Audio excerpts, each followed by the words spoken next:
Hey guys, this is Charlie with The Littles, and today we're reading Chapter 9.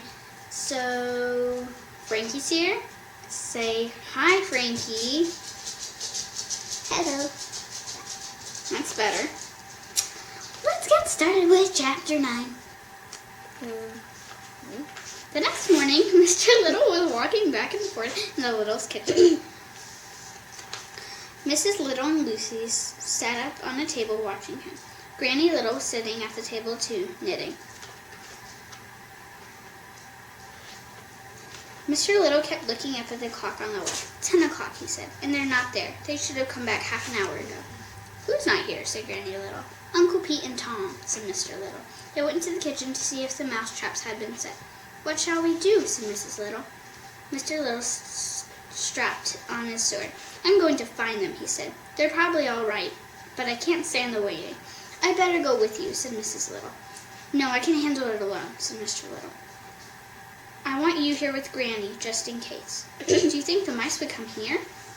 No, but I'm not sure, said Mr. Little. They did in 35. When there are enough of them, they'll try anything. When Mr. Little got to the kitchen, he couldn't find Uncle Pete and Tom. He didn't see any mouse traps either. He went to the cellar. Still no sign of the boy and his uncle. And there were no mouse traps in the cellar. Something's wrong, thought Mr. Little. Mr. Little went to their garbage can. There had to be mouse traps there. It was the best place to catch mice, but there were none, and still no sign of the missing Littles. That's very strange, thought Mr. Little. No mice, no mouse traps, and no Tom or Uncle Pete. He decided to return to the kitchen. That's the place where Uncle Pete wanted to go in the first place. So Mr. Little turned and headed for the kitchen. Meanwhile, back in the Littles' rooms, Lucy was thinking about her father. Suppose he needs someone to send a message or something. I should have gone with him. She looked into the living room. Granny Little was sitting in her chair by the fireplace. Lucy's mother was watching the door, a kitchen knife in her lap. I should be with my father, thought Lucy. Then suddenly she made up her mind. She ran to her room, got the bow and arrows, and slipped out the back door into the passageway. Mr. Little was in the kitchen under the radiator. He waited until he could hear the newcomers talking in the living room. Then he felt it was safe to look around. Near the door to the dining room, he came upon Uncle Pete's sword. Uncle Pete would never let go of his sword, he thought, unless it was knocked from his hands. This is bad. I wonder if... He put the thought out of his mind. Don't think, he told himself.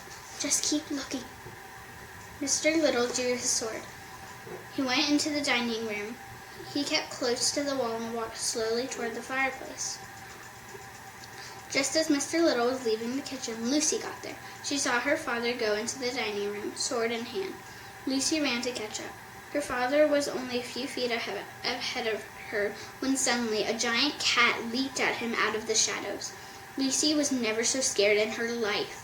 She ran toward the cat. Without thinking, the gigantic animal had attacked her father. She would save her father somehow. The tiny girl came up behind the cat. Its long tail swished back and forth over her head. She took an arrow and jabbed it as hard as she could into the cat's tail. Yow! Yelled the cat, and it ran out of the dining room, through the hall, and into the living room. Mr. Little was not hurt. He jumped to his feet at the same time Uncle Pete and Tom came running out of the fireplace. They had been conquered by the cat and were hiding under the logs. Let's get out of here, yelled Mr. Little. He ran for the kitchen. Not without this, said Uncle Pete. He bent down and scooped up his sword. The four Littles dashed under the radiator and through the trap door. Okay guys, that's it. Next time, in the next video, we'll read Chapter 10. And like, subscribe, do the discussion thing. Frankie wants you to click the bell. Click the bell. So you'll get notifications on when I post my videos and all that. And let's see. See you guys in the next video. See ya. See ya.